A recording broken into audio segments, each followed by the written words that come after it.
Olá, louvado seja o nosso Senhor Jesus Cristo, para sempre seja louvado, glória ao Pai, ao Filho e ao Espírito Santo, como era no princípio, agora e sempre. Amém. Queridos irmãos e irmãs, paroquianos da nossa paróquia, Nossa Senhora da Abadia, Diocese de Cristalândia, graça e paz, unidos na fé nesse dia 11 de maio, quarto domingo da Páscoa.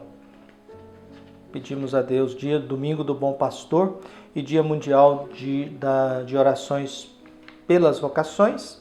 Peçamos a Deus, nesse mês mariano, que abençoe e ilumine a todos nós. E o evangelho que nós temos é tirado de João, capítulo 10, versículos de 27 a 30. O Senhor esteja convosco, Ele está no meio de nós. Proclamação do evangelho de Jesus Cristo, segundo João. Glória a vós, Senhor. Naquele tempo, disse Jesus: as minhas ovelhas escutam a minha voz, e eu as conheço, e elas me seguem. Eu dou-lhes a vida eterna e elas jamais se perderão, e ninguém vai arrancá-las de minha mão. Meu Pai que me deu essas ovelhas é maior que todos, e ninguém pode arrebatá-las da mão do Pai. Eu e o Pai somos um. Palavra da salvação. Glória a vós, Senhor. Eu e o Pai somos um. Deus me deu essas ovelhas, ninguém vai arrancá-las de mim. Ninguém arranca as ovelhas da mão de Deus. O evangelho deste domingo ele é muito bonito, porque nos traz um sentimento de proteção, né? Um sentimento de salvação, de cuidado, de zelo, um sentimento de que nós estamos nas mãos de Deus e ninguém é capaz de nos arrancar das mãos de Deus. Há uma parábola, uma história de um jovem que foi criado por pais comunistas e ateus. Ou seja, na sua formação, no seu crescimento, não existia o elemento da fé. E passa um pouco, esse jovem começou a fazer experiências de fé e de oração e se converteu. E narra-se ele caminhando para um determinado local, passando por uma pedreira, ele encontrou 3 trabalhadores. Ele perguntou ao primeiro trabalhador: o que você está fazendo? O trabalhador olhou para ele e disse: estou quebrando pedra, você não está vendo? Tá bom. Ele perguntou ao segundo: o que você está fazendo? Estou ganhando o meu salário. Tá bom. Perguntou ao terceiro: o que você está fazendo? Estou construindo uma catedral. Porque as pedras que estavam sendo quebradas iriam para a catedral da região. Então são todos fazendo a mesma coisa, cada um com uma interpretação e um olhar diferente. Um simplesmente quebrava pedra, o outro estava interessado no salário, e o terceiro: estou construindo uma catedral. Tempos atrás, celebrando uma missa numa fazenda aqui do município, eu usava a mesma coisa e dizia a mesma coisa: vocês vão trabalhar agora, se você está plantando ou colhendo, você pode ter as 3 interpretações. Não, só estou plantando e colhendo. Não, estou interessado no salário do final do mês. Não, estou levando comida para um monte de mesas de muita gente desse país. Muita gente vai comer. Isso que eu estou fazendo hoje. Estou alimentando muitas famílias. Estou trabalhando para alimentar muitas famílias.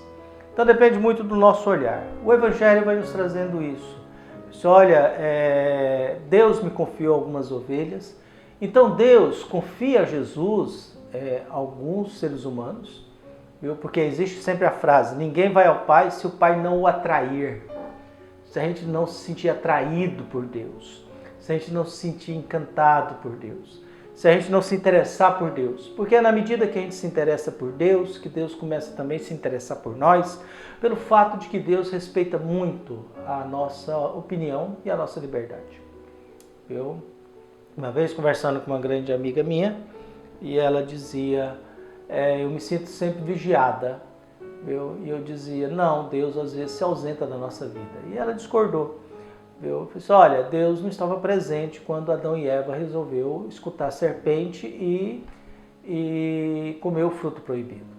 Deus não estava presente quando Caim matou Abel. Caim, cadê o seu irmão? Adão, por que você está se escondendo? Está com vergonha? Se sentiu nu?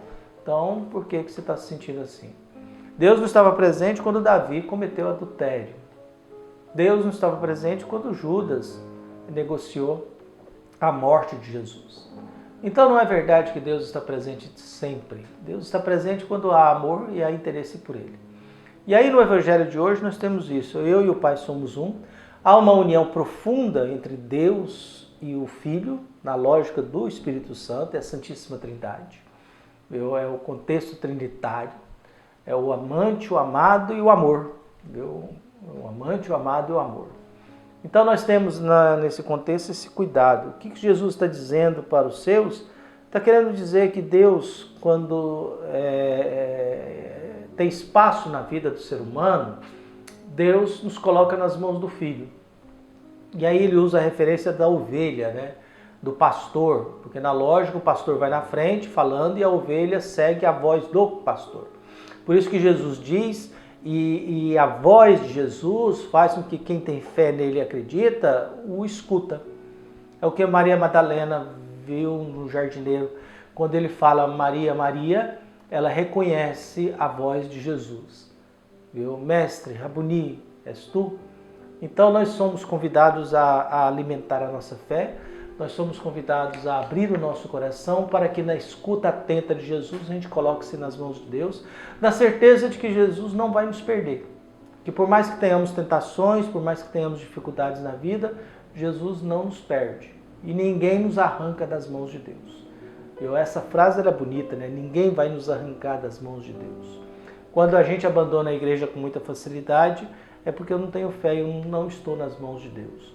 Quando alguém deixa de ir na missa porque não gosta do padre, porque teve uma desafensa, é porque a pessoa não está nas mãos de Deus. Que Deus abençoe a todos nós, nos fortaleça na fé. Um abraço, até mais.